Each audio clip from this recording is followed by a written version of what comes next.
Hello friends, good morning. तर आज आहे 5 जून आणि आज एक आमच्यासाठी खूप खास दिवस आहे. आज माझ्या बाळाचा ऐक्यचा 3रा वाढदिवस आहे आणि त्याच्याच वाढदिवसानिमित्ताने मी आज केक बनवते. आमच्या राजाची फरमाईश होती की त्याला चॉकलेटचा बुगाटीचा केक हवा आहे, कारचा केक. तर आम्ही आधी तपास केला इथं शॉप्समध्ये, कारण दरवर्षी मी बाहेरूनच बनवून घेते काहीतरी थीमचा केक, कारण मला तर काही एवढा जमत नाही. स्पॉन्ज केक मी बनवून घेते, पण थीमचा केक कधीच बनवला नाही आहे याआधी. USA असताना आशुतोषच्या बर्थडेला रसमलाईचा केक बनवला होता, मिक्स फ्रूटचा केक बनवला होता, पण असं थीमवाला केकची अजूनपर्यंत आयडिया नाही, कधी बनवला देखील नाही आहे. म्हटलं चला जसा होईल तसा आपण दोघं मिळून बनवूया. आता आशुतोष बोलले की चल बनव, तुला स्पॉन्ज केक येतो, आपण दोघं मिळून आयसिंग करून ट्राय करूया. आज आम्ही दोघं आई बाप आपल्या मुलासाठी हा थीम केक बनवतोय पहिल्यांदाच, बुगाटीचा कार केक. तर मी आता स्पॉन्ज केक बनवते, त्यानंतर आशुतोष आणि मी मिळून दोघं आयसिंग करून आकार शेप वगैरे देऊ त्याला. तर तुमच्यासोबत देखील सगळं शेअर करू. सो चला, आता मी ॲप्रॉन पण घालून घेतला आहे आणि आता केक बनवायला सुरुवात करूया. तर मी थोडा मोठ्या साईजचा केक बनवते, या साईजचा, त्यामुळे माझं प्रमाण देखील जास्त असणार आहे केकसाठीचं. तुम्ही छोटा बनवत असाल तर तुम्ही त्याच्या निम्मे प्रमाण करू शकतात. तर आधी मी हे मैदा घेतला आहे, इथे 4 वाटी मैदा मोजून घेतला आहे.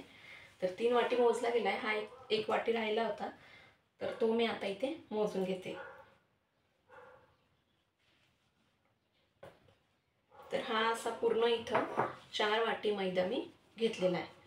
जर तुम्ही छोटा बनवत असाल तर तुम्ही 2 वाटी मैदा घ्या आणि त्याचप्रमाणे सगळं माप ॲडजस्ट करा. तर सगळ्यात आधी ओलं मिश्रण आपण बनवून घेऊया. त्यासाठी मी हे घेतलं आहे तेल. तर 2 वाटी तेल यासाठी घेणार आहे, रेग्युलर तेल. बटरचा पण वापर तुम्ही करू शकता किंवा बटर आणि तेल मिक्स असं देखील करू शकतात, पण मी नुसतं तेलच घेते. तर हे असं आता हे दुसरी वाटी तेल, 2 वाटी तेल आपण घेतलं आहे. आता याच वाटीच्या मापाने, सेम वाटीच्या मापाने आपल्याला सगळी मापं घ्यायची, सगळ्या वस्तू घ्यायच्या आहेत, मेजरमेंट. त्यानंतर हे 2 वाटी दूध,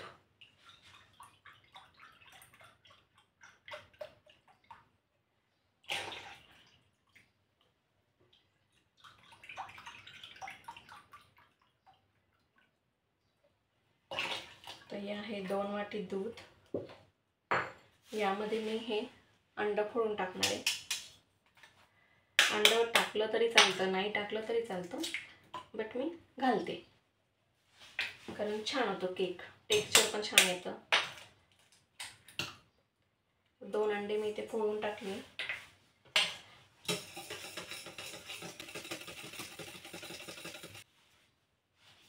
त्यानंतर हे आहे इसेन्स, फ्रूट इसेन्स आहे व्हॅनिलाचं, सॉरी फ्रूट नाही, व्हॅनिला इसेन्स आहे, त्याचे 1-2 थेंब टाकते. तर हे आहे व्हॅनिला इसेन्स, याच्याने वास छान येईल. आता यामध्ये मी अगदी थोडंसं अर्धा चमचाच्या आसपास विनेगर घालणार आहे, कारण विनेगर टाकलं किंवा आंबट गोष्ट, तुम्ही विनेगर नसेल तर लिंबू देखील घालू शकतात. तर आंबट गोष्ट जी असते ना, ती बेकिंग सोडाला जनरेट करण्याचं काम करते, त्यामुळे याच्यामध्ये थोडीशी आंबट गोष्ट असणं जरुरी आहे.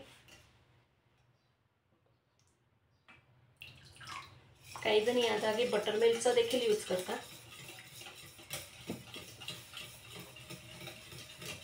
तर आता हे झालं आहे तयार. आता याच्यामध्ये आपण टाकणार आहे पिठी साखर. तर बारीक रात्रीच करून घेतली होती मी साखर मिक्सरमधून, तर ती देखील आपण 2 वाटी घालणार आहे आणि ती याच्यातच मी मिक्स करून घेते, म्हणजे दुधामध्ये व्यवस्थितपणे ती डिझॉल्व होईल. तर ही पिठी साखर,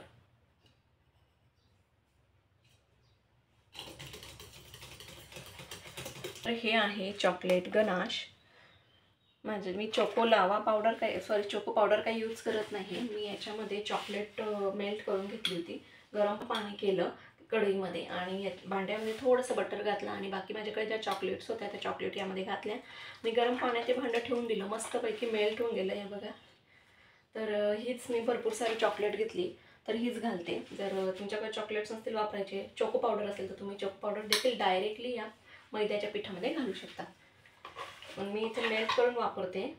तर याच्याने देखील छान होतं. तर आता याच्यात टाकून घेते. याच्याने मस्त व्यवस्थित पटकन गरम पाण्यात ठेवलं ना मस्त मेल्ट होऊन जाते छान. तर आता आपलं ओलं मिश्रण पण तयार झालं आहे सगळं आणि हे कोरडं मैद्याचं. तर याच्यामध्ये मी आता हे सगळं टाकून देते.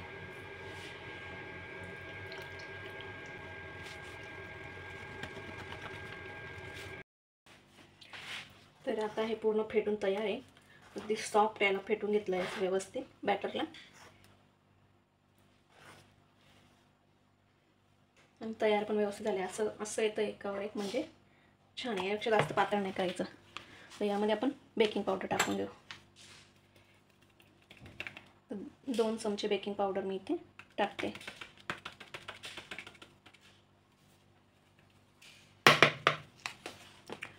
आणि बेकिंग सोडा असेल तर बेकिंग सोडा, माझ्याकडे इनोचा सोडा आहे मी तो टाकते. हा 1 चमच्याच्या आसपास टाकते.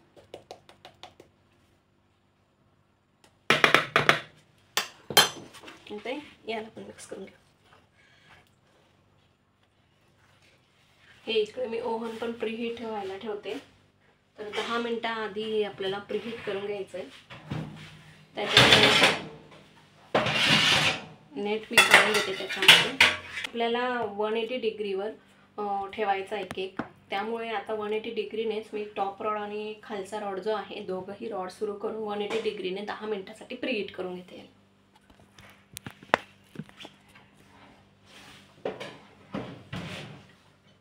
तर इथं सेट करते 180वर दोघं रॉड ऑन आहेत.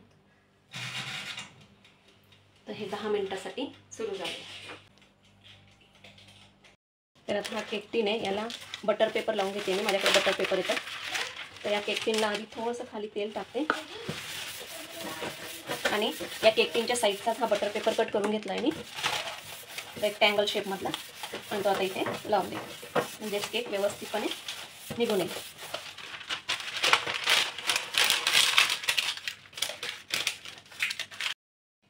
तर आता या केक टीनमध्ये आपण हे सगळं बॅटर कोतून घेऊया.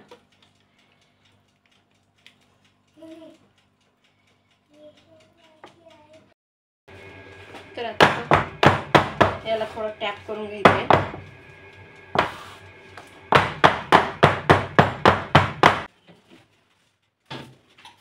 आता याला मी इथे ठेवून देते.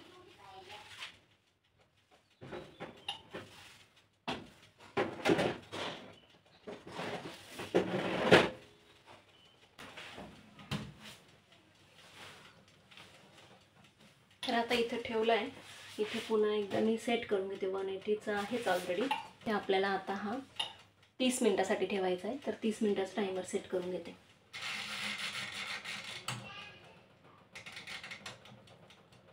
थोडं 5 मिनिटं एक्स्ट्राच ठेवते. मध्ये चेक करून घे. वाटलं शिजला तर कमी करून घे. आता सध्या 180 डिग्रीवरच आपल्याला केक बेक करायचा असतो. त्यामुळे आता याला मी 180 डिग्री टेम्परेचर लावलं आहे आणि 30 मिनिटसाठी लावून दिला आहे. तर आता बघूया कसा तयार होतो केक. तर एकदम मस्तपैकी फुलतोय छान भारी वाटतंय. बस थोडासा तो वरती क्रॅक गेल्यासारखा झाला आहे. बट ठीक आहे, वरचा भाग आपण असाही कट करून घेऊ. पण मस्त फुललेला आहे आणि बऱ्यापैकी आता झालेला वाटतोय. चेक करून बघते मी स्टिक घालून. तर आता केक तर बनवून झाला आहे, छानपैकी फुलला पण आहे. फक्त थोडासा तो जरा मी जास्त वेळ की ठेवला आहे. म्हणजे 30 मिनिटाचं टायमर लावलं होतं पण मी याला नंतर 40 ते 45 मिनिटं ठेवला. कारण माझ्याकडनं एक चूक झाली. याआधी मी जे पण केक बनवला होता या ओव्हनमध्ये तो कमी क्वांटिटीत बनवला होता, 2 वाटीच्या आसपास याच्यात. यावेळेस मी जास्त क्वांटिटीचा बनवला. त्यामुळे त्याला शिजायला देखील जास्त वेळ लागत होता आणि त्यामुळेच बाकीचा भाग थोडासा जास्त लाल होत होता, जास्त शिजला जात होता. पण मधून तो कच्चा होता त्यामुळे मी त्याला जास्त वेळपर्यंत ठेवलं. तर आता एक गोष्ट समजली की 40 म्हणजे मी ती गोष्ट विसरली होती ॲक्च्युली. मला माहीत होती पण मी विसरली होती की 40 लिटरचा जर तुमच्याकडे ओव्हन असेल तर त्याच्यामध्ये तुम्ही 3 ते 4 लोकांना सफिशियंट असाच क्वांटिटीचा केक तुम्ही बनवू शकता. व मोठा केक बनवायचा असेल मोठ्या साईजचा तर त्यासाठी मोठ्या लिटरचं ओव्हन लागतं 50 ते 60. तर तसं माझं 40 लिटरचं ओव्हन होतं. तर ही चूक मला नंतर समजली की अरे हिच्यामध्ये कमी क्वांटिटीचाच केक होतो आणि मी जास्त क्वांटिटीचा ठेवल्यामुळे त्याला वेळ देखील जास्त लागत होता आणि तो थोडा कच्चा त्यामुळे राहत होता. त्यामुळे मी त्याला थोडा जास्त वेळ तापवला, जास्त वेळापर्यंत होऊ दिला. तर आता झालेला तर आहे, काही हरकत नाही. हा वरचा भाग आपण कट करून टाकू. बाकी मध्ये व्यवस्थित शिजलेला आहे, त्याच्याने लेअरिंग करून घेऊ. चुकीतूनच माणूस शिकतो. तर ही एक चूक झाली. नेक्स्ट टाईम करताना ही गोष्ट लक्षात ठेवेल मी की एकतर 2 भांड्यांमध्ये करायचा, नाहीतर मग कमी क्वांटिटीचा ठेवायचा. तर आता याला थंड होऊ देते थोडं, अर्धा 1 तास. नॉर्मल झाला की याला ओपन करते.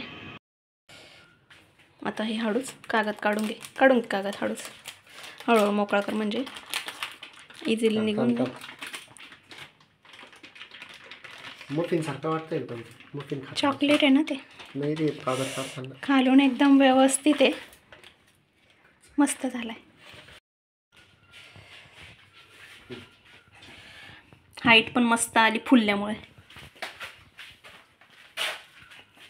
चांगलं झालं. चल याची पुढची प्रोसेस पण नीट हो. तर आता इथं दोरीच्या साह्याने समान मेजरमेंट घेऊन आम्ही या केकचे 2 भाग करून घेतोय. टॉपचा जळलेला भाग बाजूला करून याचे 2 पार्ट करून घेतले. आता इथं मी व्हिपिंग क्रीम आणलं होतं, तर त्याला असं बीटरने व्यवस्थितपणे बीट करून घेतलं आहे व्हिपिंग क्रीमला. हे व्हिपिंग क्रीम आपल्याला तोपर्यंत बीट करायचं आहे जोपर्यंत हे व्यवस्थितपणे घट्ट होऊन याला जर आपण चमच्याने असं वर केलं तर हे तसेच्याच तसं स्थिर राहिलं पाहिजे, तोपर्यंत आपल्याला याला बीट करायचं आहे. व या व्हिपिंग क्रीममध्ये थोडीशी साखर देखील घातली आहे की ज्याच्याने ही क्रीम गोड होईल. आपल्या रेक्टँगल शेपचे 2 भाग करून तयार आहे. आता मी याच्यावर लेअरिंग करून घेते. तर सगळ्यात आधी ज्यावर मला केक बनवायचा आहे त्या प्लेटला मी थोडंसं खाली क्रीम लावून घेतलं आहे, व्हाईट क्रीम. त्यानंतर एक बेस त्यावर टाकून घेतला आहे व वरून आता हे शुगर सिरप आहे, जे शुगरच मेल्ट करून घेतली ती पाण्यात, ते टाकून घेतलं आहे केकच्या वरच्या स्लाईसवर. व आता हे जे बीट केलेलं क्रीम होतं ते पूर्ण केकवर आता व्यवस्थितपणे चमच्याने छानपैकी पसरवून घेते. व हे पूर्ण क्रीम व्यवस्थितपणे पसरवून झाल्यानंतर यावर मी चॉकलेट गनाश टाकते. तर आता हा चॉकलेट केक आहे म्हणून मी चॉकलेट गनाशचा यूज करते. तर तसंच चॉकलेट गनाश पूर्णपैकी याच्यावर छानपैकी स्प्रेड करून घेतलं व वरून दुसरा स्लाईस जो होता केकचा तो टाकून घेतला व सगळ्या बाजूने व्यवस्थितपणे छानपैकी 4ही बाजूने क्रीम लावून दिलं. व आता या क्रीमला फ्रीज होण्यासाठी मी फ्रीजमध्ये ठेवून दिलं आहे 1-2 तासासाठी. नंतर याला व्यवस्थित फिनिशिंग करून घेईल. तर आता इकडे दुसऱ्या भांड्यामध्ये मी पुन्हा एकदा थोडासा छोटा साईजचा केक आता बनवायला ठेवला आहे. तर हा केकने आपण कार बनवणार आहोत. तर हा दुसरा केक देखील मस्तपैकी बनवून तयार झाला आहे, छानपैकी फुलला आहे. कार डिझाईन इंजिनियर आता मुलाच्या केकला कारची डिझाईन देतोय, कट करतोय.